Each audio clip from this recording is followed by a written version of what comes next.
Salut tout le monde! Aujourd'hui, on se retrouve pour une nouvelle vidéo sur le monde du futur, partie 8. Donc aujourd'hui, je vais vous parler sur les drones du futur, ensuite les tracteurs du futur, et ensuite laboratoire du futur. Et c'est parti! Donc, les drones du futur. Les drones du futur, je les imagine avec un scanner. Ce qui veut dire qu'un jour, les drones pourraient scanner les microbes, ensuite les objets, et ensuite toutes les choses qui pourraient avoir ce que les drones pourraient scanner. Donc, j'imagine que dans le futur, les drones, si un jour ils pourraient scanner un meuble, il pourrait savoir à l'intérieur avec son radar ce qu'il y a dedans. Il pourrait même savoir sur le meuble si le meuble avait des trous, donc le meuble abîmé, et ensuite voir l'âge du meuble et quand est-ce que le meuble a été construit. Après, si les drones pourraient savoir quand est-ce que le meuble pourrait être détruit, donc les drones s'ils peuvent voir le futur, je pense pas que ce serait possible pour les drones. Donc voilà. Mais j'imagine aussi que les drones pourraient scanner tous les microbes qu'on voit pas à l'œil nu. Ce qui veut dire que les drones pourraient scanner en zoomant où se placent les microbes et comment sont les microbes, donc les bactéries. Donc voilà. Donc les drones, je pense qu'ils pourraient aussi faire autre chose. Ils pourraient scanner donc les objets. Ce que veut dire, ils pourraient aussi scanner les animaux. Si les animaux, admettons, il y aura un animal blessé ou malade, ils pourraient scanner, voir ce qu'il y a l'animal. Ce qui veut dire qu'un animal, s'il y a quelque chose ou un microbe à l'intérieur, il pourrait scanner l'animal avec son radar, voir pourquoi en fait l'animal serait malade. Donc voilà. Donc après, j'imagine que les drones, après pour la météo, voilà, on sait que les radars, ça peut scanner les avions, ça peut scanner la météo, mais est-ce que les drones un jour pourraient faire ça? Ça par contre, j'en sais rien. Après, je pense que on sait qu'aujourd'hui il y a des antennes comme les antennes TV. Mais pour le futur, pour scanner la météo de loin, puis à des kilomètres sur Terre, je pense qu'on peut même, je sais pas, on pourrait appeler ça drone antenne, qui pourrait scanner de loin, avec ses trucs de radar et ses lumières, ou même scanner que il y aurait un brouillard qui passerait dessus, même un nuage, ou même la pluie. Il pourrait même scanner aussi la température, mais on sait qu'aujourd'hui, nous avons plein d'antennes, comme l'antenne de 5G, tout ce qui est faux. Mais moi, je pense que si la tour Eiffel, c'est une antenne. Il y a un monument qui ressemble à la tour Eiffel à Tokyo, c'est la même forme, mais c'est pas la tour Eiffel en fait. Je me demande si eux seront inspirés de la tour Eiffel de Paris.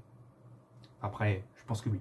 Parce que je crois voir une fois sur Google Earth que ça avait la même forme.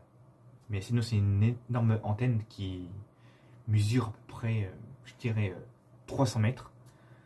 Donc voilà. Donc, mais après, j'imagine aussi que. Enfin, moi, j'avais pensé une voiture avec des drones, mais on sait que maintenant, les voitures d'aujourd'hui ont des radars pour scanner avec leur bip pour pas qu'on percute les choses qui sont devant les voitures en fait. Puis voilà. Donc, les tracteurs du futur. Ensuite, là, je suis sur le site sur les tracteurs du futur et je vais vous la lire. Une vision différente selon les marques, mais beaucoup d'imagination. Les tracteurs sont déjà bardés de capteurs et de technologie, mais les constructeurs imaginent le futur de différentes manières. tracteur avec ou sans cabine, totalement ou partiellement autonome, à moteur diesel, méthane, hybride ou électrique. Il devrait y en avoir pour tous les goûts. La rédaction fait le point sur la vision futuriste des constructeurs. Donc voilà. En plus, ils imaginent genre un tracteur qui pourrait être une machine. Un petit peu. Enfin, vous voyez, aujourd'hui, on a des aspirateurs robots, mais malheureusement, on les contrôle. Mais je sais qu'aujourd'hui, il y a même des tondeuses aujourd'hui qui tondent tout seul en fait. C'est-à-dire qu'il va se déplacer tout seul, mais ensuite, dedans, il doit avoir aussi un scanner comme un drone. Donc voilà, j'imagine que les tracteurs du futur seront différents, ce qui veut dire que eux, je veux dire les tracteurs, pourraient scanner le sol et faire tout le champ comme ça, tac, tac, tac, tac, tac, tac. Et ensuite, j'imagine aussi qu'il y aurait des camions du futur avec des bennes pour que ce gros robot tracteur pourrait ramasser le gros tas comme ça dans les champs et de le ramener et ensuite l'amener dans les usines pour faire des récoltes, pour faire du blé. En fait, j'imagine dans le futur le fonctionnement comme ça. Un petit peu voilà comme les magasins. Donc il y aura aussi des machines en véhicule pourraient emmener donc la nourriture et tous les objets au magasin. Donc j'aurais imaginé ça pour à peu près 2035. J'imagine ça en 2035. C'est incroyable. Donc voilà. Ensuite, c'est écrit: les développements des technologies numériques inspirent les constructeurs de tracteurs. Tour à tour, ils dévoilent leur vision du futur et c'est à quoi pourrait ressembler le tracteur agricole de demain. Robots, engins autonomes, SM et petits outils de plus faible puissance. Plus faible puissance? Rien compris. L'imagination ne manque pas et le look n'est pas en reste. Alors, science-fiction ou réalité? J'imagine plutôt que c'est la réalité. Ouais, la réalité. Comme je vous ai dit il y a un instant, quand je vous ai cité 2035. J'imagine ça en 2035. Ensuite, Alcimède, le laboratoire du futur. Je vais vous le lire. À l'heure de la révolution du digital, usine 4.0, big data, interaction homme-machine, IHM, ce qui veut dire en abrégé, interaction homme-machine. Connectivité intelligente, l'environnement de travail est en pleine mutation si certaines industries ont déjà entrepris une mutation profonde de leur processus. Certains secteurs d'activité tels que la recherche n'en sont qu'à leur prémisse. De grands bouleversements technologiques sont pressentis et pourraient impacter fortement le monde de la recherche.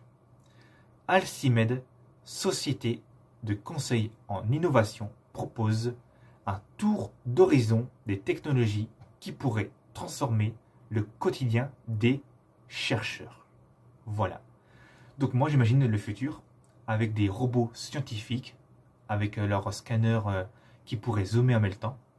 J'imagine que eux, avec leur scanner, ils pourraient zoomer sur les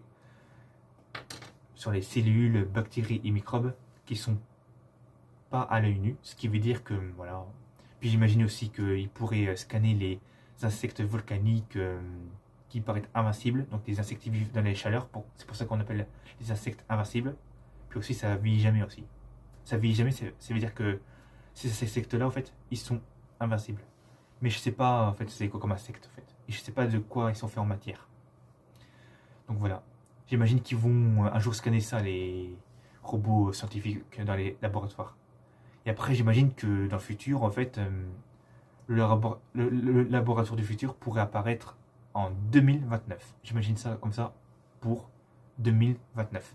Après, comme je vous ai déjà dit, avec les projets de Elon Musk, lui s'imagine que voilà, vers 2025, le futur pourrait commencer et qu'ensuite, il avait prévu des projets avec des robots en fin d'année 2027. Donc des robots qui pourraient remplacer des humains dans le monde du travail les plus compliqués, donc dans les usines, les choses agricoles.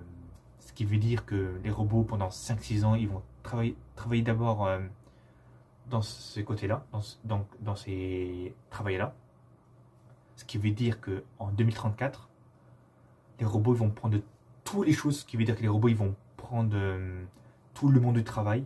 Ils vont aussi faire des ménages, cuisine, dans les maisons, tout ça. Ce qui veut dire que nous, les humains, on ne pourra pas travailler. Ce qui veut dire que nous, on sera tranquille. Et comme ça, les robots pourraient travailler tous les jours, mais sans s'arrêter. Après, j'imagine que dans les maisons, les robots qui feront ménage, qui feront cuisine, qui repassera les vêtements, tout ça, les robots dans la journée pourraient faire ces choses-là. Mais la nuit, les robots seraient mis en pause parce que ça risquerait d'empêcher les personnes de dormir à la maison et aussi autre part, quelque part où les gens pourraient dormir. Donc voilà. Après, si un jour il y a du danger dans les maisons, comme les incendies, je pense que les robots ils seront obligés de se mettre en route. Après, voilà, j'imagine qu'il y aurait des robots pompiers qui pourraient aller vers les bâtiments et vers les forêts pour éteindre le feu. J'imagine ça comme ça le futur. Donc voilà. Et là, je vais vous continuer à lire cet article. Les premiers pas vers la digitalisation du laboratoire sont encore timides et se résument bien souvent à l'implémentation d'un cahier de laboratoire numérique. Si le laboratoire de Tony Stark dans la saga Iron Man reste cantonné à la science-fiction, différentes briques élémentaires sont aujourd'hui à la portée des centres de recherche. Donc voilà, comme je vous ai dit plusieurs fois, les scientifiques s'inspirent du futur,